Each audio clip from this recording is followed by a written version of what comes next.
हाय, मैं अर्चना। मैं एक इंजीनियरिंग स्टूडेंट हूँ। ये बात पिछले साल की है, जब मैं फ़र्स्ट ईयर में थी। मेरा नया नया एडमिशन हुआ था, नए नए दोस्त, और उन दोस्तों में से मेरा एक बहुत ख़ास दोस्त बन गया, कार्तिक।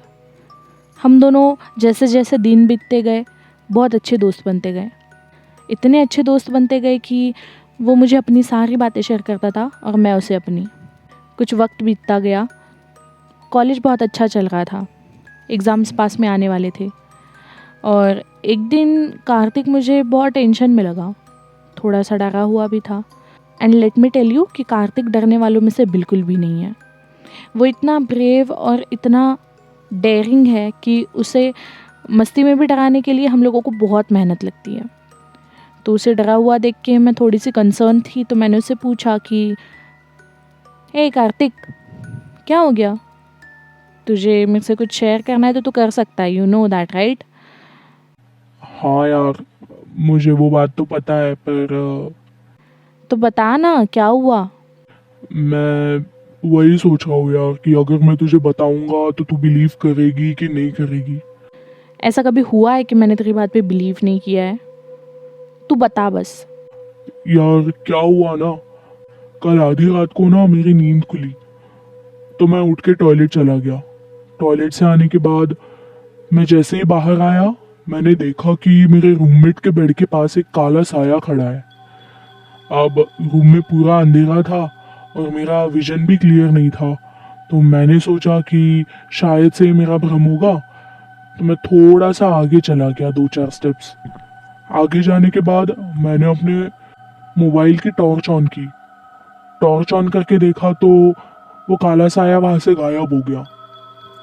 मुझे लगा कि मैं नींद में हूँ। मैं थोड़ा सा डर गया, बट मैं सो गया। सुबह उठा, वैसे ही मेरे को लेट हो रहा था, तो मैं फटाफट रेडी हुआ। मैं बुक्स पैक कर रहा था बैग में अपनी, तब मैंने देखा कि मेरे बुक्स पे ना काले धब्बे हैं। अब वो देख के मैं बहुत ज़्यादा शॉक हो गया, पर क्योंकि मेरे पास ज़्यादा टाइम नहीं था तो मैंने इतना सोचा नहीं और फटाफट क्लास के लिए निकल गया। और फिर वही सोचा कि आके तुझे बताऊँ। अच्छा, हो सकता है यार तू पढ़ाई का बहुत ज़्यादा स्ट्रेस ले रहा है, इसकी वजह से ऐसे हो रहा हो। तू चिल लेना, हो जाएगा सब अच्छे से। नहीं यार, पढ़ाई का स्ट्रेस लेके क्या ही होगा, तुझे पता है ना मैं टेंशन लेने वाला और डरने वाला नहीं हूँ। हाँ, वो भी है। तो एक काम कर, अगर तुझे ज़्यादा ही लग रहा है तो तू हॉस्टल चेंज कर दे। पॉसिबल नहीं है यार, 1 साल का मैंने ऑलरेडी फीस भर रखी है, और वैसे भी अभी 2-3 हफ्ते में एग्जाम्स खत्म हो जाएंगी, तो मैं वैसे भी समर वेकेशंस पे चला जाऊंगा। फिर गांव से आने के बाद ही अकोमोडेशन चेंज कर लूंगा। ये बात भी सही है। चल फिर टेंशन मत ले, हो जाएगा सब ठीक, है कि नहीं? हाँ, ये भी सही है। चल फिर मिलते हैं कल, ठीक है? चल फिर, बाय। ऐसे बोल के हम दोनों ने एक दूसरे को सी ऑफ कर लिया। वो उसके हॉस्टल पे चला गया, मैं क्योंकि अपने रिश्तेदारों के घर पे रहती थी तो मैं घर पे चली गई। हॉस्टल पे जाने के बाद वो फ्रेशन अप हुआ, नहाया, और नहा के बाहर आने के बाद उसने देखा मिरर में कि उसके बॉडी पे भी सेम काले धब्बे थे जो उसने बुक्स पे देखे थे सुबह। अब वो देख के कार्तिक बहुत ज़्यादा डर गया और फटाफट डॉक्टर के पास भागा।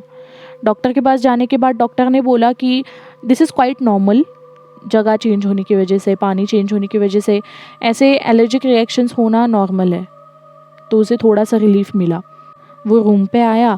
रूम पे आने के बाद उसे एक आदत थी कि वो हर शाम को अपनी खुद की डायरी लिखता था, रूटीन डायरी, जिसमें वो दिन भर की हर एक डिटेल लिखता था। कुछ नई चीज़ हुई हो, कुछ पुरानी चीज़ हो, हर चीज़। वो डायरी लिखने बैठा।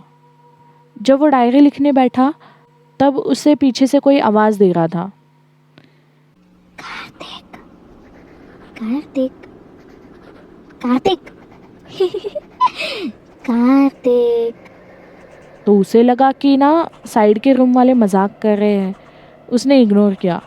उसे फिर से आवाज़ आने लगी, कार्तिक, कार्तिक, कार्तिक, कार्तिक, ओए कार्तिक।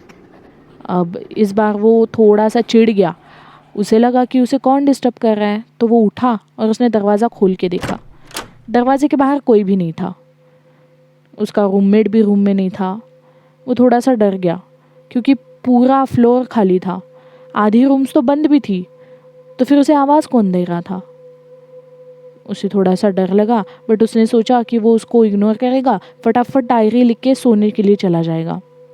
वो जैसे ही पीछे मुड़ा और अपने टेबल पे जाके बैठने वाला था, दरवाज़ा बजा और उसने दरवाज़ा खोल के देखा तो उसका रूममेट रूम के बाहर खड़ा था।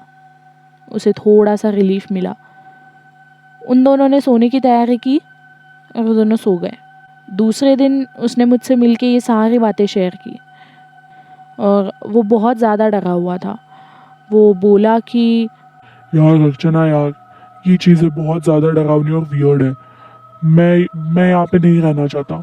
तो एक काम कर, आज के आज कोई तो भी अकोमोडेशन ढूंढ और मैं वहाँ पे शिफ्ट हो जाऊँगा।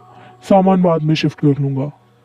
कैसी बातें कर रहा है यार तू कार्तिक, मैंने तुझे पहले ही बोला था अकोमोडेशन चेंज कर ले।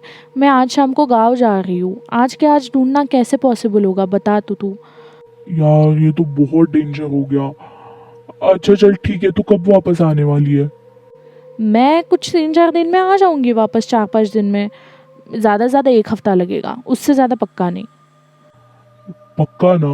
अरे हाँ पक्का, डोंट वरी, आ जाऊँगी। तब तक तू कैसे तो भी दिन निकाल ले, मैं आते ही पहला काम करूँगी कि अकोमोडेशन ढूंढूंगी, ठीक है? चल ठीक है। हैव अ सेफ जर्नी, अच्छे से जा, जल्दी आना, ओके? चल बाय।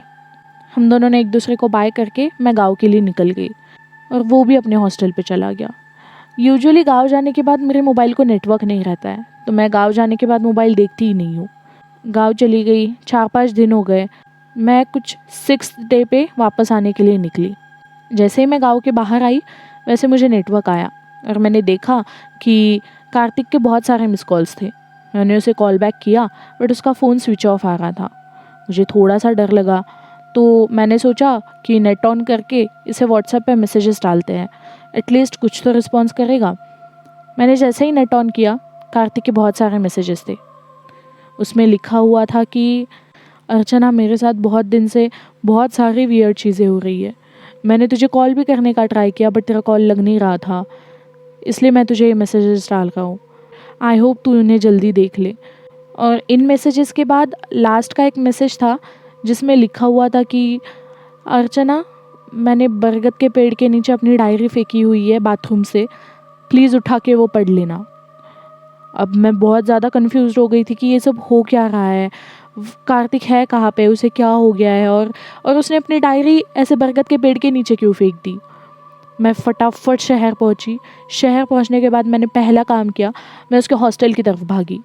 हॉस्टल की तरफ भागने के बाद मैं बरगद के पेड़ के नीचे गई और सही में वहाँ पे कार्तिक की डायरी पड़ी हुई थी। मैंने डायरी उठाई और मैं फटाफट उधर ही पढ़ने बैठ गई। डायरी में लिखा हुआ था कि आज एक पेपर और ख़त्म हो गया।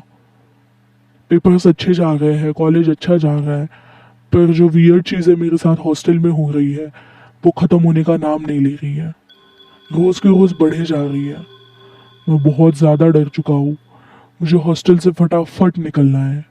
मुझे मुझे ऐसे फील हो रहा है कि मेरे पीछे कोई तो भी खड़ा है। भले ही मैं पीछे मुड़ के देखूं, मुझे कोई दिख नहीं रहा है, पर मुझे कॉन्स्टेंटली ये फील हो रहा है कि मेरे पीछे कोई तो खड़ा है। मैं बहुत ज़्यादा डर चुका हूँ। मुझे अजीब अजीब आवाज़ें आती है। मुझे कोई तो भी मेरा नाम लेके पुकारता है। मैं यहाँ से निकलना चाहता हूँ।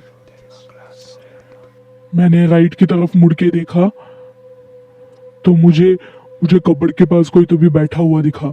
मैं बहुत ज़्यादा डर गया और मैं मैनेजर के पास भागा। मैनेजर से जाके मैंने बोला कि मेरे रूम में कोई तो भी है, मुझे वियर्ड एक्सपीरियंसेस होते हैं। तो मैनेजर ने अपना कैटलॉग निकाला, उसमें देखा मेरा रूम नंबर, तो उसने बोला कि तुम्हारे रूम में तो तुम अकेले रहते हो, तुम्हारा तो कोई रूममेट है ही नहीं। वो सुन के मैं बस बेहोश होने वाला था, पर मैंने खुद को संभाल लिया। मैं फटाफट भाग के ऊपर आया। जैसे ही मैं भाग के ऊपर आया, मैंने देखा कि वही साया मेरे टेबल के पास खड़ा है। मैंने फटाफट अपनी डायरी उठाई और मैं बाथरूम में खुद को लॉक कर लिया और मैं अभी बाथरूम में बैठ के ये सब लिख रहा हूँ। अगर मुझे कुछ भी होता है तो मैं चाहता हूँ कि मेरी दोस्त ये सब कहानी बाकियों को बताए।